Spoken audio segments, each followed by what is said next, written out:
i7 ગુજરાતનો અવાજ। નમસ્કાર દર્શક મિત્રો, i7 ન્યૂઝ ગુજરાતીની સાથે હું છું આપની સાથે પાયલ બામભણિયા। તો જોઈએ આજના મહત્વના સમાચાર। મુન્દ્રાના બારોઈ રોડ પર રુદ્રાક્ષ જ્વેલર્સમાં લૂંટનો પ્રયાસ, 3 રાઉન્ડ ફાયરિંગ, આરોપી ઝડપાયો।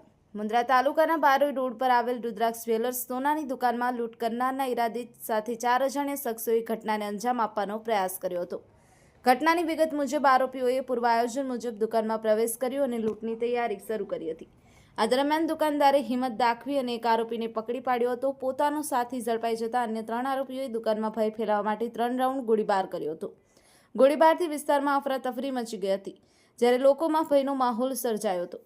ઘટનાની જાણ થતાં મુન્દ્રા પોલીસ તાત્કાલિક સ્થળ પર પહોંચી હતી અને પકડાયેલા આરોપીને કસ્ટડીમાં લઈ પૂછપરછ શરૂ કરી હતી। ફરાર થયેલા 3 આરોપીઓની શોધખોળ માટે પોલીસ દ્વારા વિશેષ ટીમો બનાવવામાં આવી છે। પોલીસ દ્વારા સમગ્ર ઘટનાની ગંભીરતાથી તપાસ હાથ ધરવામાં આવી છે। ભરત ઠાકોર, i7 ન્યૂઝ ગુજરાતી, કચ્છ।